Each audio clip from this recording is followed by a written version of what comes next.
Good day and welcome back to another World of Warcraft video. In this video we're going to be taking a look at Delves for Season 2 and basically everything you need to know, how to take advantage of them, and to give you the big rundown on Season 2 of Delves, the best solo style content that World of Warcraft has to offer outside of being a World of Warcraft player. Now to start off with, you'll get a quest line for the Season 2 main quest, which is super brief. It'll be a tutorial where you'll have to buy some items from vendors and basically just listen to Brann talk a little bit. You'll need to complete this just so you can get access to the Delver'S Gob-Trotter, which is the latest mount that has come with Season 2 of the War Within. Now on top of that as well, once you've activated the mount, you will also want to take the weekly world quest, but we'll talk about that just now. You will also get an additional quest, side quest, for defeating Underpin. This is the boss of Season 2, much like Zekfir was of Season 1, and defeating him and completing the quest will get you a cool little transmog for Brann's hat. Next thing you want to pick up is the weekly quest. This gives you 1 pinnacle cash per week. Be advised that there is also a weekly event that occurs once a month roughly, which will give you bonus loot drops, progress, and more. Now let's talk about Delve tiers and any changes from the previous season. Well, there have been changes. So firstly, getting crests from Delve tiers is much more improved. Players will have to reprogress all the way up to their previous tiers. You won't be able to automatically begin at tier 8, for example. You will have to slowly progress, and the modifiers will change as you progress, much like last time. The big difference this time is the crest drops. You can now get gilded crests way easier from the delves than you could previously. On top of that as well, as you progress, you will get access to more and more upgrades for a chest called the Nemesis chest. Now, tiering up or getting tiers up quite quickly isn't too hard. Go and do normal delves, not bountiful. Do normal delves like Nightfall Sanctum, Takrathon, the Sinkhole, and the latest one, the Sewer Sluice Gate, I think it's called, in the Undermine Zone, and do these on normal. Don't do bountiful versions, so avoid it if you can. They're the side streets loose, and tier yourself up to around tier 8 before you start to do bountiful delves. Now let's talk a little bit about delves and if they've had any changes. Well, there's nothing too much. There has been some changes though. So firstly, the underwater ones now give you an option for diving gear. This is pretty good and allows you to breathe underwater. All the delves remain the same, with 2 clear objectives that generally lead into fighting a boss. You can still collect treasures per delve, but these now drop resonance crystals instead of XP for Brann. And there is the new Nemesis cache. This Nemesis cache is upgraded as you defeat enemies. The higher the tier, the more Nemesis enemies you can fight, the higher the level of Nemesis cache you can get, and the increased rewards that will drop from it. The tiers have changed slightly. You now have a reason to go past tier 8, which is great, and they have added in a 4th storyline to a lot of the pre-existing delves, so you have an incentive, or you'll see something new, I should say, when you take on delves you have done before. So don't be scared to go do Takrathon for the 100th millionth time. That's basically what I'm saying. Overall, these changes are pretty good, and I think have made things a lot easier.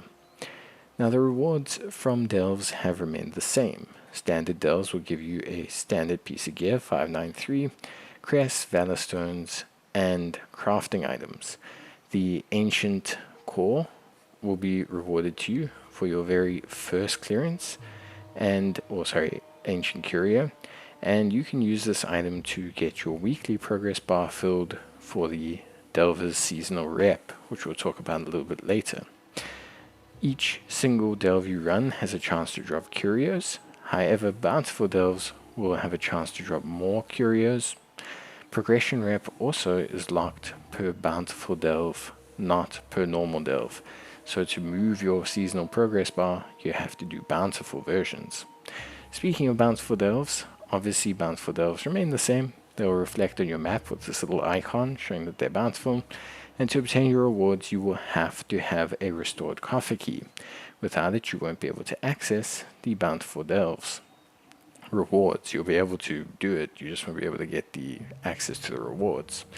Obviously, the big difference between a bountiful delve and a normal delve is that bountiful delves have an increased chance at higher level curios, and they also obviously have the ability to drop higher level gear. For example, at this tier 5, I can get 623 gear, whereas if I was doing a tier 5 normal, I would still only have access to the standard entry rank adventurer gear.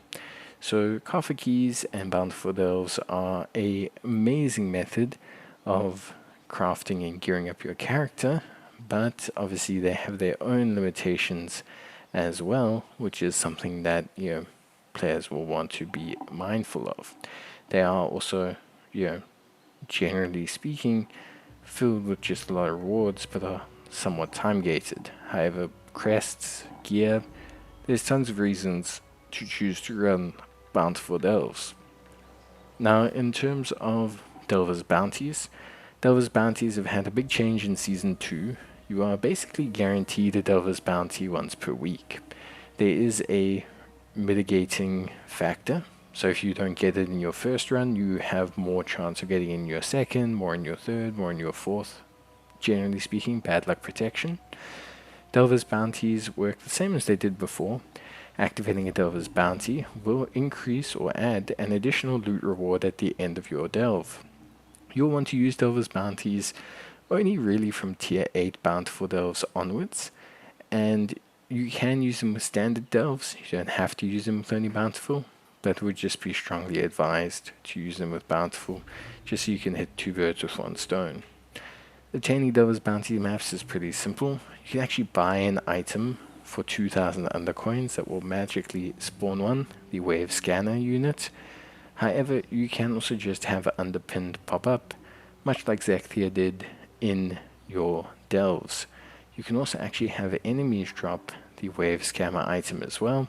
So generally speaking, finding him and combating him is much easier than last season. I think they learned that fighting Zekthia was like a once in a blue moon situation. So using Delver'S bounties and obtaining them and using them correctly is crucial. Remember to only use them from tier 8 onwards, preferably at tier 11 to maximize gilded crests.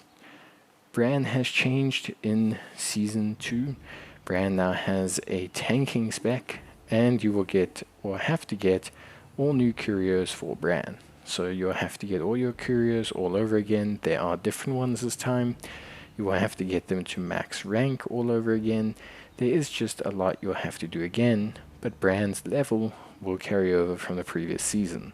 So you do still have the added advantage of Brann himself having higher elevated stats due to being at a high level, whereas obviously before we had to level him from level 1. So there is some carryover and benefit there. Obviously, curios can be obtained by completing bountiful delves, as I mentioned before, so pretty good. Obtaining coffer keys is something players will want to do. You get coffer keys quite easily. You get them mainly from your weekly caches, so like your World Sword quest, your Awakening the Machine quest, your Radiant cache, your Surge pricing event. Generally, you'll get Radiant keys out of the first, I believe it's 4 chests per week. So you should get pretty much around about 4 keys a week, but you can also farm extra keys. You can do the Radiant Echoes events that spawn around the map. You can also do certain world quests that will drop coffer keys, which you can combine, well, coffer key fragments, which you can combine in your bag to generate an additional coffer key.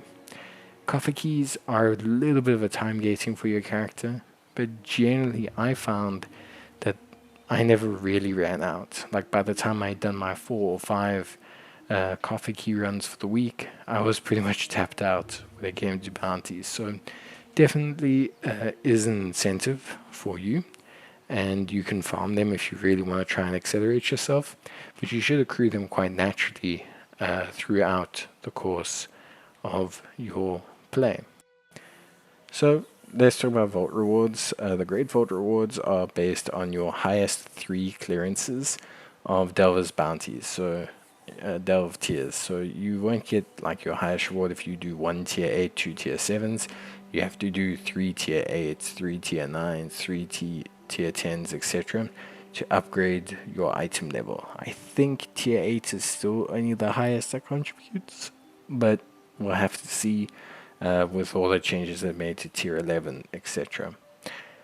There are vendor rewards, so the weekly vault chest is great because it gives you a gear reward, but there are tons of vendor rewards, mainly being schematics to upgrade your new Gob-Trotter mount. There's also a bunch of toys, cosmetic items, transmog for your armor, and just in general a lot of good kind of cosmetic and I want to say like trivial fun items. There are also a ton of useful items. As mentioned before, you can buy the Wave Scrambler so that you can spawn a guaranteed Delver's bounty. There are new schematics to get. You can buy coffer keys. You can get items that help you in the actual content, and you can get some really cool transmog. Like really sick transmog that they actually have this season. So I myself am super duper excited. I am definitely going to be grabbing those. But yeah, like I said, you can also grab those Wave Scramblers, and you can also get resonance crystals. Not too certain why anyone would.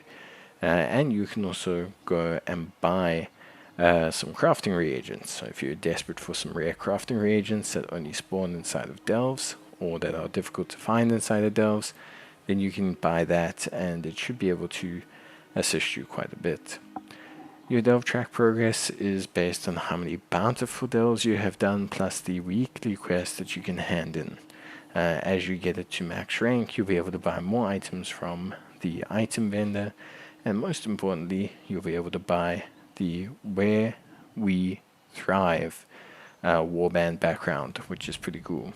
Obviously, as you go along, you'll unlock more options to buy, but you don't really unlock any other kind of non-combat or even combat benefits as well. Then last but not least, we have the achievements. Most players will have the vast majority of these finished from Season 1, but they have added in the additional stories. So if you haven't now completed, for example, certain delves and all their stories, you'll have to go and still do the 4th one, whereas players would didn't. They could get away with the 1, for example, or the 2, or the 3. Generally speaking, most of the achievements are pretty straightforward. I've spoken about the Delve mount in another video, so you should definitely take a look at that if you've got the time. But generally, you'll crush a lot of these just by playing the game. It's really that simple at this point. So, yeah, obviously, wishing you all the best of luck. Let me know if you need any more help with Delves. See you next time. Bye.